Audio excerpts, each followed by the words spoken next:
مجید کی تلاوت کر کے ذکر اذکار کر کے جو ہے وہ بچوں کو پالتی ہے جو ماں، وہی بچے تابعدار بھی بنتے ہیں، فرما بردار بھی بنتے ہیں، اور وہی بچے پھر ماں باپ کے سامنے سینہ تان کے نہیں، سینہ جھکا کے، نظر جھکا کے ماں باپ کے سامنے کھڑے ہوتے ہیں۔ آج دنیا کو ضرورت ہے امام علی مقام امام حسین کے نقش قدم پہ چلنے والے مسلمانوں کی، ماؤں، بیٹیوں، بہنوں کو ضرورت ہے سیدہ خاتون جنت فاطمہ الزہرا کے نقش قدم پہ چلنے کی۔ مسلمان یہ سمجھ بیٹھا تھا کہ غیروں کے طریقے پر عمل کریں گے تو ترقی ہے، امریکہ اور فرانس اور دیگر جو ہے وہ اغیار کے نقش قدم پہ چلیں گے یہ ترقی ہے، نہ ترقی محمد عربی کے نقش قدم پہ چلنا ہے۔ اسلام کے دامن میں چھپ جانے سے ترقی ہے، دین کو اپنے گھر میں نافذ کرنے میں ترقی ہے، نمازوں کی پابندی میں ترقی ہے، قرآن کی تلاوت میں ترقی ہے، اللہ کی یاد میں، ذکر اللہ میں، تسبیحات میں، درود و سلام میں ترقی ہے۔ اگر دنیا اور آخرت میں ترقی چاہیے تو اسلام کو گھر سے نکالنے سے ترقی نہیں ملے گی، ضلالت ملے گی، رسوائی ملے گی، جس طرح موجودہ حکمرانوں کو مل رہی ہے، جنہوں نے پچھلے رمضان المبارک مسلمانوں کو شہید کیا، مسلمانوں پہ شیلنگ کی، مسلمانوں کو شہید کرنے کے بعد لاشوں کو غائب کیا، اور ہمیں صرف اس بات پہ سزا ملی کہ ہم نے نور الایمان والا مسجد سے نیچے اتر کے باہر جا کر صرف یہ کہا یا رسول اللہ ہم حاضر ہیں۔ تو مسلمان پاکستان کے اندر جو کلمے کی بنیاد پر ملک بنا، جو رسول اللہ کا صدقہ بنا، ہم نے صرف جا کے یا رسول اللہ کا نعرہ لگایا، ہمارے نگران کو گرفتار کر کے لے گئے، مجھے گالیاں دیں اور جو ہے وہ فون کر کے دھمکیاں دیں۔ جرم کیا تھا؟ جرم صرف یہ تھا کہ ہم نے یا رسول اللہ کا نعرہ لگایا۔ پاکستان کے اندر جس کی بنیاد کلمہ ہے، جس کی بنیاد اسلام ہے، اس ملک کے اندر جو ہے وہ یا رسول اللہ کہنے پر آپ کو سمجھ نہیں آتی، اور آئے گی بھی نہیں۔ اس وقت آئے گی جب یہود و نصارہ ہمارے بچوں پر قبضہ کر لیں گے، اور پھر یہ کہا جائے گا کہ مسجدوں کے اندر ایک کمرہ ایسا بناؤ جس میں بت پڑے ہوں، وہ اپنی عبادت کریں، ہندو اپنی عبادت کریں، آپ اپنی عبادت کریں۔ یہ معاملہ آگے بڑھے گا۔ مسلمان اگر نہ جاگا اور مسلمان نے پلٹ کر لوٹ کر قرآن کو سینے سے نہ لگایا، قرآن کو اسی طرح جالے لگتے رہے، مسجدیں بے آباد رہی، اور مسلمان کہتے رہے جناب مولوی تو سیاسی گفتگو کرتے ہیں اور یہ سیاسی معاملات ہیں، سیاسی معاملات نہیں، یہ حکمران یہود و نصارہ کے تلوے چاٹنے والے یہ اسلام کو اپنی مرضی کے مطابق لے کے چلنا چاہتے ہیں۔ آپ تماشے دیکھ رہے ہیں میڈیا پر، مجھ سے زیادہ آپ کو خبر ہے کہ جب اپنی باری آتی ہے احتجاج بھی جائز، روڈ بنال کرنا بھی جائز،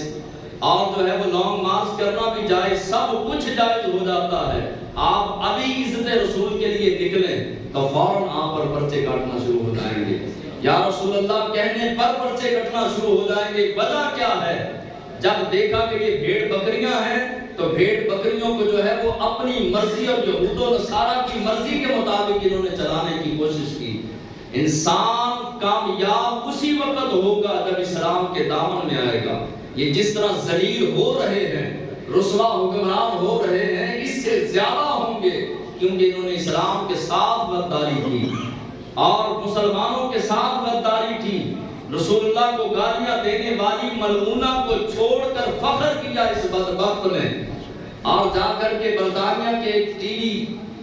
کو جو ہے وہ انٹرویو دیتے ہوئے کہنے لگا کہ ہم نے محفوظ راستے سے آسیہ ملعونہ کو جو ہے وہ چھوڑا، علماء کو جو ہے وہ قید کیا، جیلوں میں ڈالا، شہید کیا، ظلم کیا، اور جا کے فخر سے کہا۔ ابھی جو اس کی ضلالت کی ابتدا ہے، آگے آگے دیکھیے کہ کیا کیا معاملات دنیا میں اور آخرت میں ہوتے ہیں۔ تو سیدہ خاتون جنت فاطمہ الزہرا نے اعلانیہ طور پہ بتا دیا جو عزتیں چاہتا ہے، عزت چاہتا ہے وہ اسلام کے دامن میں آئے، عزت صرف اسلام کے دامن میں ہے۔ تابعداری، اولاد تابعدار چاہتے ہیں تو اولاد کو اسلام سکھائیں، دین سکھائیں۔ اگر دین سیکھا ہو تو حیدر کرار فرماتے ہیں میرے دونوں شہزادے مجھ سے آگے نہیں چلتے تھے، میرے دونوں حسن و حسین جب میں نیچے بیٹھا ہوتا تو اوپر والی چھت پہ منزل پہ نہیں آتے تھے، پوچھا کیوں نہیں آتے تھے؟ اس لیے کہ بابا حیدر کرام نیچے تھے، اس وجہ سے اوپر والی منزل پر نہیں چڑھتے تھے۔ بچے تابعدار تب ہوتے ہیں کہ ہم اسلام کے تابعدار بن جائیں، اللہ اور اس کے رسول کے تابعدار بن جائیں تو آنے والی نسلیں تابعدار ہو جاتی ہیں۔ اور ہم بے نمازی ہوں، قرآن کو جالے لگتے ہوں، ہم خود والدین کے نافرمان ہوں، رسول اللہ کی عزت کی باری آئے تو دلوں میں جو ہے وہ گھس جائیں اور اپنے آپ کو محفوظ کر لیں، تو پھر جو ہے وہ ہماری آنے والی نسلیں کبھی شیر دل نہیں ہو سکتی۔ خالد بن ولید 10 بندوں کو لے کر 40,000 کے لشکر میں چلے گئے، تو کسی نے پوچھا کہ آپ کو پتہ نہیں چلا آپ 10 بندے اور وہ 40,000؟ تو کہا کہ اسلام حق ہے اور میں دیکھنا چاہتا تھا حق پر 10 بندے ہوں اور نہ حق 40,000 ہوں، مقابلہ کر سکتے ہیں؟ میں یہ دیکھنے آیا تھا۔ 10 بندوں نے 40,000 بندے کی دوڑیں لگوا دی، لیکن حق ہو، اخلاص ہو، اندر اللہ کی رضا ہو تو انسان چلے تو خالق ذوالجلال اس کو کامیابی دیتا ہے۔ شیخ سعدی علیہ رحمہ فرماتے ہیں جب بھی دعا کرو تو اس طرح دعا کیا کرو، الہی بحق کی بنی فاطمہ کہ برقول ایمان کنی خاتمہ، اے الہی، اے میرے پروردگار، میں تیری بارگاہ میں فاطمہ کے بیٹوں کے وسیلے سے دعا کرتا ہوں۔ تو شیخ سعدی فرماتے ہیں اس طرح دعا کرنے والے کی دعا کبھی رد نہیں ہوتی۔ جب بھی دعا کریں ہاتھ اٹھائیں تو کہیں مولا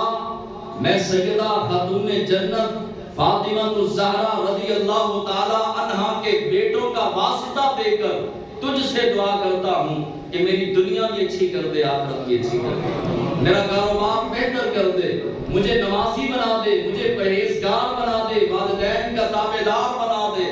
میرے دل کے اندر عبادت کی لذت اتار دے۔ جب عبادت کی لذت اتر جاتی ہے، ایک لڑکا جو ہے وہ چند دن پہلے مجھے ملا، تو کوئی وہ نیٹ میں گیم کھیلتا تھا، کئی گھنٹے وہ گیم کھیلتا رہا، تو اچانک میری نظر پڑی تو میں نے پوچھا کہ کیا کر رہے ہو؟ اس نے کہا گیم کھیل رہا ہوں۔ میں نے کہا تمہیں پتا ہے کتنی دیر گزر گئی؟ کہنے لگا 3-4 گھنٹے ہو گئے۔ تو میں نے کہا 3-4 گھنٹے اگر مسلسل تلاوت قرآن کرتے تو کم از کم 10 سپارے 5-7 سپارے تو تم نے پڑھ لینے تھے۔ تو کہنے لگا کہ اس میں آپ غصہ نہ کیجیے گا، اللہ مجھے معاف کرے، مزہ نہیں آتا، آدھا سپارہ پڑھیں تو سر درد ہونا شروع ہو جاتا ہے۔ تو 3-4 گھنٹے گیم کھیلنے سے سر درد نہیں ہوتا، کوئی تکلیف نہیں، 3 گھنٹے کی فلم دیکھنے میں کوئی تکلیف نہیں، 10 منٹ درس قرآن میں آنے میں تکلیف ہے۔ مسلمان جا کدھر رہا ہے؟ 10 منٹ اللہ کے قرآن پڑھنے کے لیے اس قوم کے پاس وقت نہیں، لیکن سوشل میڈیا پہ، فیس بک پہ بیٹھ کے، واٹس ایپ پہ بیٹھ کر، نیٹ پہ بیٹھ کے، ٹی وی کے سامنے بیٹھ کر 3-4 گھنٹے ان کے پاس ہیں۔ اللہ کے قرآن کے لیے ٹائم نہیں، نماز کے لیے ٹائم نہیں، نفل پڑھنے کے لیے ٹائم نہیں، ماں باپ کے قدم دبانے کے لیے ٹائم نہیں، اللہ کے دین کو دینے کے لیے وقت نہیں، کاروبار کے لیے 14 گھنٹے موجود ہیں۔ جس قوم کا یہ المیہ بن جائے تو وہ قوم عزت کے ساتھ جیا نہیں کرتی، پھر اسی طرح کے بدبخت حکمران ایسی قوموں پہ مسلط ہوتے رہتے ہیں۔ میں نے اور آپ نے اپنا انداز زندگی بدلنا، اور سب سے بڑی ہماری بدقسمتی یہ ہے کہ ہم کہتے ہیں میرے بدلنے سے کیا ہو، سارے ہی کرتے ہیں، میں اکیلا بدل جاؤں تو کیا ہو جائے گا، کون سا انقلاب آ جائے گا؟ نہ، ایک بدلے تو گھر بدلتا ہے، گھر بدلے تو محلہ بدلتا ہے، محلہ بدلے تو علاقہ بدلتا ہے، علاقہ بدلے تو شہر بدلتا ہے، شہر بدلے تو صوبہ بدلتا ہے، صوبہ بدلے تو ملک بدل جاتا ہے۔ جب ہم اپنے آپ کو بدلنے کی کوشش کریں، جب اپنا آپ بہتر ہوگا تو پھر حکمران بھی محمد بن قاسم کا غلام کوئی آئے گا، خالد بن ولید کا غلام کوئی آئے گا، اور جناب صدیق اکبر کا کوئی غلام آئے گا۔ ایسے بدبخت نہیں جو دوسروں کے اشاروں پہ چلیں،